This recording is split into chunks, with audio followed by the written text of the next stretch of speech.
set of tools in the toolbox on COVID, developing vaccine manufacturing capacity in Africa, where they're importing 99% of vaccines. DFC has just announced a big deal with J&J in South Africa with other international financing bodies. So again, multilateralizing what we do.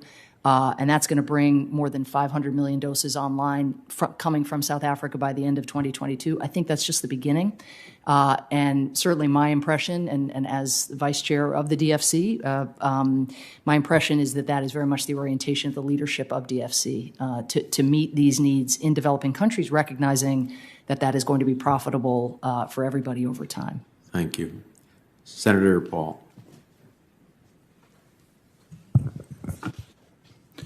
Good morning.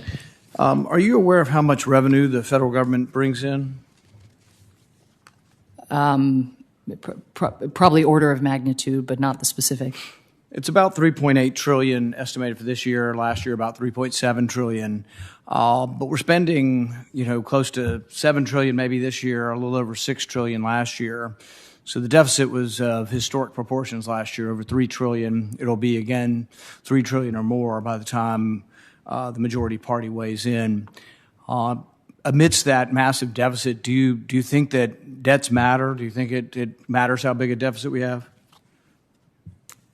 If I can state to my area of expertise, which is how we spend the money that you're generous enough to appropriate, I'm probably on safer ground. I have my views as a citizen, but I'm here in my capacity as aid administrator. All right. The thing is that we probably do need people in government who do understand a little bit about finances. I mean, you're asking for a 15% increase in the welfare that we give to other countries. And really, I think it's irresponsible. It's the wrong thing we should be doing. We should be conserving our resources, particularly conserving them for our country as opposed to sending them to other countries. There's not a great deal of evidence that the money that we launder throughout the world really over time has been a benefit to us. There's a great deal of evidence that much of it's been stolen. We mentioned corruption. Well, yeah, there's plenty of corruption, and often the government-to-government money has been stolen through the years. But some of it's spent on things that are just, if the American people knew about them, would be outraged. Some of the aid money went to, spreading green growth in Peru, some sort of climate alarmism, selling Serbian cheese, venture capital fund in Bosnia, small business loans to people who've been deported, dealing with truant Filipino youths.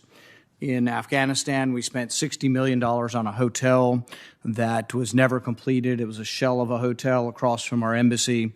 It became such a danger that our troops had to patrol it, and ultimately will have to be raised. If it hasn't been so already, they'll probably need more money to raise it. After we gave somebody $60 million, the contractor ran off with the money. The people who want global climate alarmism to spread through both aid and our defense budget built a $45 million natural gas station in Afghanistan.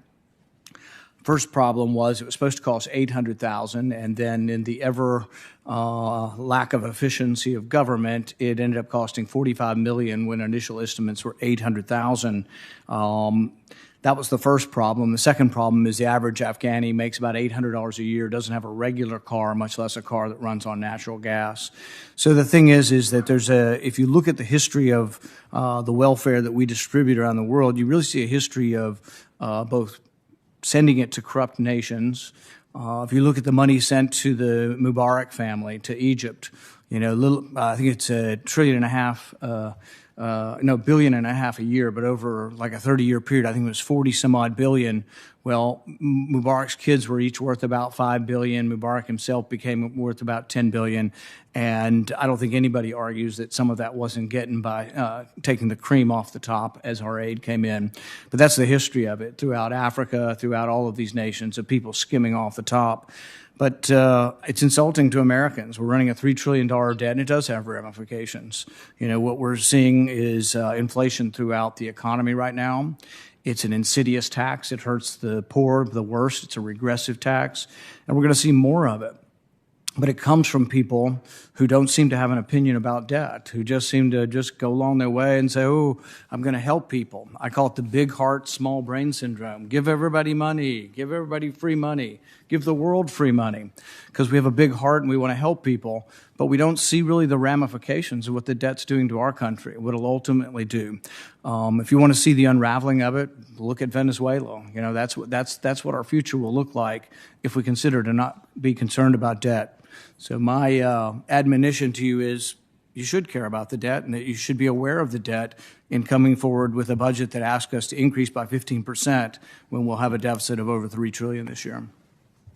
Thank you, Senator. I don't have much time to respond, but I'd be grateful just to say a couple of things. First of all, I've made multiple endeavors to come and see you. I would love to talk about the programs that you have concerns about. I actually think when I had the privilege of serving the Obama administration, there were a number of issues related to assistance to particular governments where you and I had a meeting of the minds, if I recall, unless I'm misremembering. But on the broader sort of view of foreign aid, I just think it's really important to disaggregate what we're talking about and to dig into particular programs. And that's why one of my priorities as administrator is to enhance the rigor of our evaluations, to be accountable, to look at some of the programs maybe on your list. Maybe they should be stopped, or maybe they should never have started, and maybe we can learn from them. But if the pandemic has not taught us how connected the health and safety of Americans is to people who live around the world, I do not know what will. We are connected.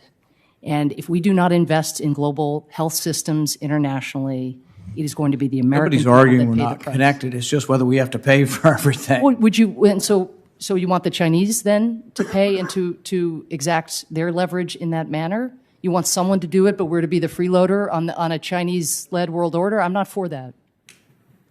Thank you.